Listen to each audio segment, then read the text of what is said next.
बच्चों third video continue में है और इस वीडियो में अपन मीन और वेरिएंस निकालना सीखते हैं। बस इस टॉपिक के साथ डिस्क्रीट रैंडम वेरिएबल का मेन पार्ट कवर हो जाएगा। अपन ने पहले तो डिस्क्रीट रैंडम वेरिएबल का मतलब समझा, उसके बाद अपन ने उनका प्रोबेबिलिटी डिस्ट्रीब्यूशन निकालना सीखा, फिर अपन उसका मीन और वेरिएंस निकालते हैं। इस मीन और वेरिएंस के साथ बच्चे आपके सिलेबस में लिखा हुआ एक टॉपिक और कवर हो जाएगा। आपको मैंने लिस्ट भेजी हुई है, उसमें देखना एक हेडिंग लिखी हुई है मीन एंड वेरिएंस। तो वो मीन एंड वेरिएंस इसी का है, रैंडम वेरिएबल्स का ही है। Mean and variance of discrete of probability distribution या probability distribution of discrete random variable. यानी प्रोबेबिलिटी डिस्ट्रीब्यूशन होना चाहिए डिस्क्रीट रैंडम वेरिएबल की टेबल और उसकी प्रोबेबिलिटीज। केवल इससे मीन नहीं निकलेगा ना, केवल इससे मीन नहीं, इसकी प्रोबेबिलिटी साथ होगी। तो इसी को तो अपन ने क्या बोला था, probability distribution of discrete random variable. इसका मीन और वेरिएंस निकालने की बात हो रही है। देखो बहुत ईजी है बच्चे, एक एग्जाम्पल बताता हूँ। ये एग्जाम्पल मैं आपको अभी पीडीएफ में भी भेजूंगा, ये वीडियो सेंड करने के बाद दूंगा इसकी पीडीएफ, उसमें भी मिलेगा ये एग्जाम्पल।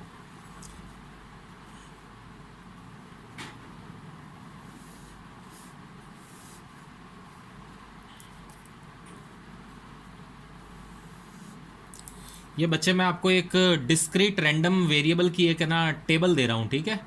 और इस टेबल से अपन क्या निकालेंगे, मीन भी निकालेंगे और वेरिएंस भी। जैसे मान लेते हैं कि x है -2, 1, 2 और 3.5। ये बुक में ये क्वेश्चन है, वही लिख रहा हूँ मैं, ये फोटो में पीडीएफ में भी आएगा आपके पास। और इसकी प्रोबेबिलिटी मान लेते हैं उन्होंने निकाल के दे दी है आपको। पहली है 0.21, दूसरी है 0.34, फिर है 0.24 और फिर है 0.21। बस बच्चे इस तरह के क्वेश्चन इंपॉर्टेंट है। आपको रैंडम वेरिएबल की टेबल देंगे, उसकी प्रोबेबिलिटी भी निकाल के देंगे, तो ये हो जाता है probability distribution of discrete random variable. और आपको कहेगा इससे मीन और वेरिएंस निकालें। अब मैं आपको बताता हूँ इसका मीन कैसे निकालना है, वेरिएंस कैसे निकालना है। अच्छा एक बात और याद आई बच्चों, आप हमेशा एक ध्यान रखना, ये जो प्रोबेबिलिटी डिस्ट्रीब्यूशन होता है ना डिस्क्रीट रैंडम वेरिएबल्स का, इसकी एक कैरेक्टरिस्टिक्स होती है, एक क्यों दो कैरेक्टरिस्टिक्स। एक तो मैंने आपको पहले भी बताई थी, एक तो ये कि प्रोबेबिलिटी की वैल्यूज़, ये जो प्रोबेबिलिटी की वैल्यूज़ जो हुआ करती है ये हमेशा, बताया था ना बच्चों, 0 से 1 के बीच में होती है। ये स्टार्ट की क्लासेस प्रोबेबिलिटी में बताया था, प्रोबेबिलिटी कभी नेगेटिव नहीं होती ना, माइनस में नहीं होती कभी भी प्रोबेबिलिटी। तो ये हमेशा 0 से 1 तक होती है, न तो 1 से बड़ी होती है न 0 से छोटी होती है। हाँ कभी 0 भी आ सकती है, 1 भी आ सकती है, तब कहते हैं 0 से 1। और दूसरी एक बात हमेशा ध्यान रखना, इन सब प्रोबेबिलिटी की टोटल जो होनी चाहिए वो 1 के बराबर होनी चाहिए। ये थ्योरी में क्वेश्चन आया हुआ है कि probability distribution of discrete random variable की कैरेक्टरिस्टिक्स बताई है। तो दो कैरेक्टरिस्टिक्स होती है कि एक तो प्रोबेबिलिटीज लाइज बिटवीन 0 to 1 और probability never comes in negative, और total of all the probability should be equal to 1। आप इनको सबको टोटल करके देख लो, 1 आ रही होगी। ये इनको नोट में लिख लेना जो मैंने कैरेक्टरिस्टिक्स बताई है। अब देखो मैं सॉल्व करना बताता हूँ। पहले बच्चों मैं इसका मीन निकलवाता हूँ आपको, और इसी एक से मैं मीन भी बता दूंगा, वेरिएंस भी बता दूंगा, जो टेबल बना रहा हूँ उससे। देखो अगले पेज पे मैं ले लेता हूँ इसको।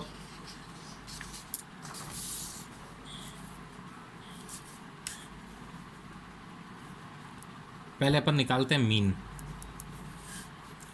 पहले तो बच्चे आप ये जो सीरीज़ है ना, ये पूरी सीरीज़ लिख लो। स्टैटिक्स में आप पढ़ रहे हैं, दूसरे वाले स्टैटिक्स पार्ट में, उसमें आपके मीन वगैरह निकालना बताया होगा आपको। वैसे सीरीज़ लिख लो पहले एक बार। x है -2, 1, 2, 3.5, और इनकी लिख दो प्रोबेबिलिटीज़, ये प्रोबेबिलिटीज़ ऑफ x। 0.21 ये लिख रहा हूँ बच्चों जो मैंने एग्जाम्पल लिखा है, 0.21, 0.34, 0.24 और 0.21। इनको सबको जोड़ोगे तो ये 1 हो रही होगी, ठीक है, ये सब 1 है। अब देखो मीन कैसे निकालना है बच्चों, बहुत इजी है मीन निकालना। केवल x को प्रोबेबिलिटी से मल्टीप्लाई कर दीजिए और कुछ नहीं करना, कोई फार्मूला नहीं लगाना, कुछ नहीं करना। x को प्रोबेबिलिटी से मल्टीप्लाई कर दीजिए, जो टोटल आएगी वही मीन होता है बच्चे। तो देखो सबसे पहले तो क्या करता हूँ, x into probability of x, ठीक है। x तो ये हो गया और डॉट को इंटू बोलते हैं और प्रोबेबिलिटी ऑफ, इन दोनों को मल्टीप्लाई करना है बच्चे और कुछ नहीं करना आपको। तो इन दोनों को मल्टीप्लाई करोगे तो देखो पहला 2 इंटू 0.21, ये आ रहा है बच्चों माइनस का 0.42, ठीक है। ये माइनस का 2 था ना बच्चे, तो दोनों को मल्टीप्लाई करके माइनस का ही आएगा। फिर 1 इंटू 0.34, 0.34 ही आ जाएगा। फिर 2 इंटू 0.24, यह आएगा बच्चे 0.48, और 3.5 इंटू 0.21, 3.5 इंटू 0.21, यह आएगा बच्चे 0.735। समझ में आया? क्वेश्चन क्या था? ये रैंडम वेरिएबल्स, ये उनकी प्रोबेबिलिटी। तो ये टेबल क्या कहलाती है? Probability distribution of discrete random variable. आपको कहा गया इसका मीन निकालिए। सबसे पहले x लिखो, उसकी प्रोबेबिलिटीज लिखो, दोनों को मल्टीप्लाई कर दो। इसकी जो टोटल आती है ना बच्चे, ये जो टोटल, यही मीन होती है, यही मीन होती है। तो देखो इसकी टोटल क्या आएगी, पॉइंट ये ले लिया 0.48 प्लस 0.34 और ऊपर वाला माइनस है 0.42, ये टोटल आ रही है 1.135। ये जो आंसर आया ना बच्चे, यही मीन है। तो देखो मीन का क्या फॉर्मूला हुआ करता है, mean is equal to sigma, किसका सिग्मा, इसका सिग्मा, मतलब ये जो टोटल है यही मीन है, sigma x into probability of x, ये है मीन का फॉर्मूला। अब बताओ हार्ड है मीन निकालना? ये प्रोबेबिलिटी डिस्ट्रीब्यूशन दिया हुआ था, इसका मीन निकालने के लिए क्या करें, दोनों को मल्टीप्लाई करें और जो टोटल आएगा वही मीन है। यानी फॉर्मूला क्या हो गया, mean is equal to sigma x minus x into probability of x, यानी x और प्रोबेबिलिटी ऑफ x को मल्टीप्लाई करके उसकी टोटल कर दीजिए।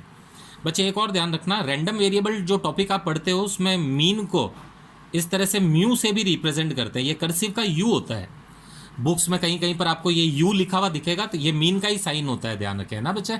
मीन और म्यू, म्यू बोलते हैं इसको, आधा मैं और यू, म्यू, और ऐसे लिख देना, मीन एक ही बात है। ये हो गया मीन। अब इसी से मैं आपको वेरिएंस भी निकालना बता देता हूं। देखो बच्चे वेरिएंस निकालना बिल्कुल मीन के जितना ही ईजी है। कैसे निकलेगा, देखो वेरिएंस का formula, variance is equal to sigma dx square into probability of x। समझे? प्रोबेबिलिटी ऑफ x तो यही है जो ये लिखी हुई है, probability of x। dx square आपको निकालना पड़ेगा, जहां पर dx का क्या मतलब होगा, x माइनस मीन। लेते थे ना बच्चों वो डेविएशन फ्रॉम एक्चुअल मीन, बस वो आपको एक्चुअल मीन से डेविएशन लेना है। तो x में से आप मीन को माइनस करोगे तो dx आ जाएगा, उस dx का कर देंगे स्क्वायर तो dx स्क्वायर हो जाएगा, और dx स्क्वायर को इंटू करेंगे प्रोबेबिलिटी से, फिर उसकी लगा देंगे सिग्मा यानी टोटल। वो जो टोटल आएगी वही आपका वेरिएंस होगा। देखो मैं इधर करके बताता हूँ, इसी टेबल में आगे कर देता हूँ बच्चों, ताकि वापस टेबल नहीं बनानी पड़े। आप कहते हो तो बना देता हूँ, ये देखो। अच्छा बच्चे, मीन तो अपन ने निकाला ही है ना, फिर दोबारा क्यों बनाया? ये मीन निकाला हुआ अपने काम आएगा ना, 1.135। ये मीन निकल गया था अपन का, इसी को तो मीन बोला था अपन ने। Mean is equal to sigma x into probability of x, जो कि ये आया था। अब इसी के आगे देख लो। अब निकालो बच्चों dx। कैसे निकालोगे? x में से मीन माइनस करके। ये रहा x और ये रहा मीन 1.35। इस पूरे x में से 1.35 माइनस करना है अपन को।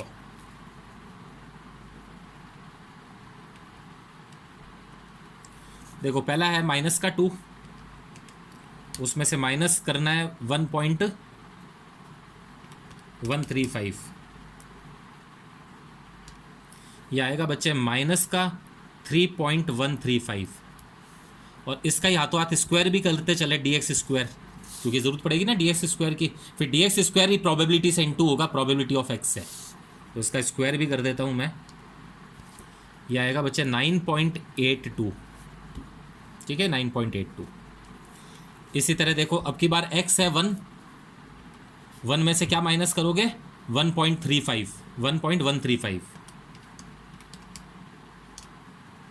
यह आएगा माइनस का 0.135, इसका भी कर दीजिए स्क्वायर, यह आ जाएगा 0.0182।